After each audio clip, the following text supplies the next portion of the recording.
Welcome back to another video on the channel, and in today's video it's another episode of the League 2 Roundup, where I round up all things that have happened in League 2 in the past week. Been much more transfer activity this week from League 2 sides, much more signings throughout the week, and also a couple more managerial appointments as we head in to the new 2024-25 season.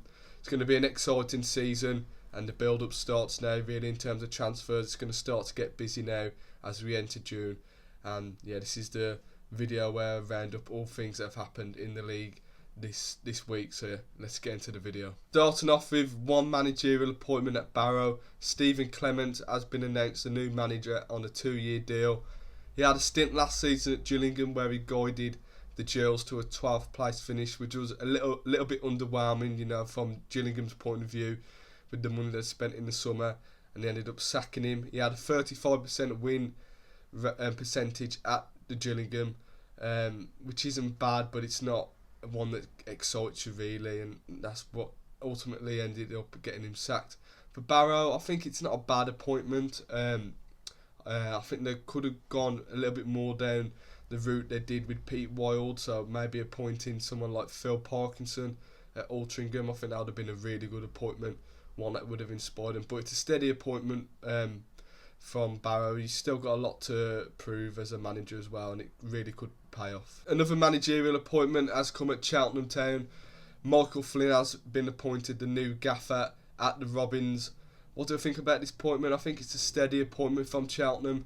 Looks like they're in a bit of a mess really, from things higher up in the club really, from ownership and the board. Looks like they need a real clear out there, but I think Michael Flynn comes in with the experience, you know, from Newport, Walsall and Swindon. His stocks have took a decline over the last few years though.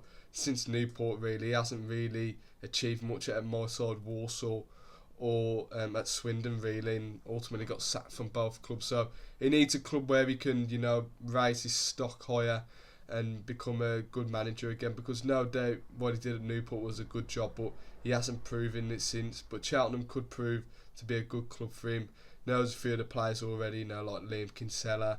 So he knows the club. Geography works as well, with him being from Newport, only around an hour's drive to Cheltenham. So could work out this one. I think it's one that provides Cheltenham with a steady appointment and experience. A final managerial appointment come at Swindon. They've finally announced a permanent manager. I think they haven't had a permanent manager since Michael Flynn got sacked in January. Mark Kennedy has joined the club, formerly of Lincoln Town. The Irishman signs for the Robins, and I think it's not a bad appointment. I think he'll come in and do a steady job at Swindon. I think it's the right appointment from Swindon. I think if they'd have gone for Mark Gunn in there, and an unproven manager in a little bit of a mess financially, I think it could have gone the wrong way. But they've got a steady appointment there. Did a decent job at Lincoln.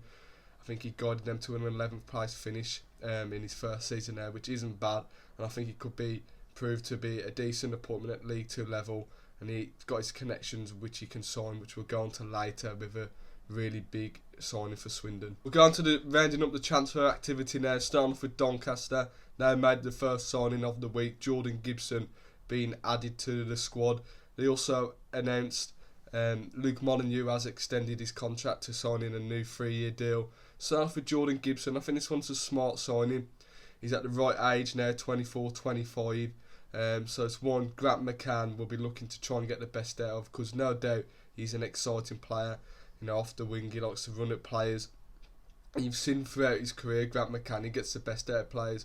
When you look at last season, it's not looking like he's likely to return to the club, but Hakeem Adelekun, he got the best out of him.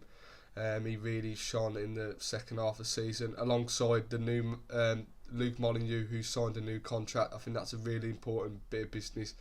You know, it's probably as important as signing a new player. He's really influential last season, scoring 11 goals. So good bit of business there from Doncaster. Luke Offord has moved from Crewe Alexandria. He's declined a new contract and decided to stay in League 2 to join MK Dons. I think for his personal career, this one could turn out to be a good move. But Crewe will be disappointed to lose an academy player on a free. A player that possesses good qualities. I think is a good all-round defender, and it's one that's really going to strengthen MK Dons. They need a good all-round defender, and I think they've got it with Luke Offord. at a good age as well. He distributes the ball quite good out of defence, which, you know, MK Dons need the way they like to play. The Crew are going to be disappointed they're losing a key player there. Another Stockport player has left the champions on a free transfer. Miles Hippolyte has joined Wimbledon on a free transfer. I think this one's a smart signing for Wimbledon. Provides good versatility all over the pitch, you know, in his preferred position as a winger. I think he does a really good job there, but can also play midfield as well, so it offers you that versatility which you'll need over a long and hard 46 League 2 campaign.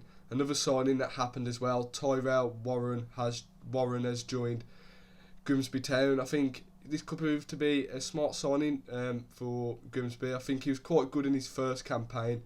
Didn't get quite as many games in his second campaign in the EFL with Barrow, but now Dave Artell has proved in his career he can get the best out of players, and I think if he can do this with Warren, could be a good signing for Grimsby.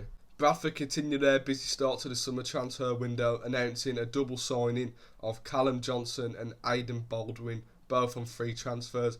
Start with Callum Johnson, joins from recently promoted Mansfield Town, and I think if he can get back to match sharpness, match fitness and stays injury free, this one is a real good addition on an initial 1 year deal, so we'll see if his injury record is good for the Bantams to be worthy of another contract later down the line. But if we talk about the present, can play right centre back as a right back or a right wing back, provides some real good attributes there, versatile, provides good competition with Brad Halliday, who had a good season last season, but it's potentially looking like he could play as a right centre back. Really good going forward and defensively, so I think this one's a good signing for Bradford on a 1 year transfer. Aidan Baldwin, he's prone to a mistake with Notts County, but I think he makes up with some other good attributes. Good distributor of the ball, which is unlike a Graham Alexander's side, quite a direct team in his style of play, so could offer you more of a calm head in defence, but some of the mistakes he has made this season haven't been great, but every player makes them, and if they can make up for other attributes, which is the main one I think in the defend, if they can defend, win your headers, win your blocks, it'll be a good signing for Bradford. Let's talk about that big signing for Swindon Town. They've gone and announced a big signing Ollie Clark from recently promoted Mansfield on an undisclosed fee. It's come out of the blue really yesterday, and I think it's a real top signing for Swindon. A bit more positive news for the Robins this week, obviously announcing a new manager, like I said earlier in the video. And then to go and sign an experienced midfielder who's played 39 games for a team that got promoted shows a bit more ambitions from Swindon, which they should be shown of a club of that stature. I think he'll provide some real good experience, like I said, in there, one that Swindon needs in quite a young squad. He's a hard-working, battling midfielder, provides a lot of energy and can chip in with some goals as well. Some really good strikes throughout his career. Good box-to-box midfielder, one Swindon will need and will be vital if they want to do well next season. Chesterfield have announced another signing in the back line, signing left-back Lewis Gordon from Bristol Rovers on a 1 year deal. Gordon played 22 times for Bristol Rovers in League 1 last season, so moving down in a division could provide to be a good spark in his career to really kick on. At the right age as well, 23 years old. Like I said, like I mentioned in a couple of videos, Chesterfield have had their defensive worries last season in the National League, and they really need to recruit in this, so signing an experienced player from League 1 could be seen as a real good signing for Chesterfield. Gillingham have announced the signing of Amani Little from fellow League 2 side Wimbledon after turning down a new deal at the Wombles. Had a solid campaign for Wimbledon last season, 4 goals, 4 assists from midfield. I think he's a good all-round midfielder that could suit into a Mark Bonner type system really. Good on the ball, good off the ball, gets involved with aerial duels, tackles, interception, so I think it's a good signing from Gillingham. Adds and bolsters in the midfield department, which they need. Got some good midfielders there, Ethan Coleman, Johnny Williams, so yeah, another decent signing from the Gills. Colchester have made their first signing under Danny Cowley, announcing the signing of 29-year-old Matt Macy on a free transfer from Portsmouth. He's a big keeper, isn't he? 6'7", provides you with that height and a bit more comfort for the defence, to come out and claim balls from crosses. Yeah, he's got the experience at high level. I think he come through Arsenal's youth academy, played 22 games for Portsmouth in the 2022-23 season. I think it could be a good move, being experienced at, Championship League 1 level, to drop down to League 2 level. I think he'll suit him quite well. And he said in his article there's a good vibe around Colchester at the moment, so could be one of many signings that Colchester go and sign more experience to add to quite a young side. Fleetwood Town, it's been a busy week for them as well. They've announced a new signing of Matty Virtue from Blackpool, obviously quite local in terms of location there to move across to the other seaside. Team in the EFL, Fleetwood, dropping down the league to League 2, but he still made 25 appearances for the Tangerines last season in League 1. 27 years old, provides you with that experience, but he's at a good age to still kick on in his career. And I think it's looking a little bit more brighter now as well. New ownership at Fleetwood. As son of Andy Pilley, Jamie Pilley has took over 98% of ownership of the club. Looks a bit more clarity now where Fleetwood will be going forward, really, because there's a little bit disrupted last season off the field. A little bit more stability, and they can build going forward now and try and push back up into League 1. On to some rumours now in League 2, as we start off with managerial rumour for Morecambe. Apparently they are interested in appointing David Healy from Linfield in Northern Ireland. He's done quite a good job. I can't say I know too much about it. I don't really watch Northern Irish football, but if you look at his accolades as a manager, 5 Northern Irish champions in the 16-17 season, all the way to his last one in the 2020-21 season. So he's had successful rate there at Linfield, and really Morecambe need to go and appoint a manager now. We're in the start of June, and signings need to be made, and some drastic ones there as well. Squad's looking really thin on the ground.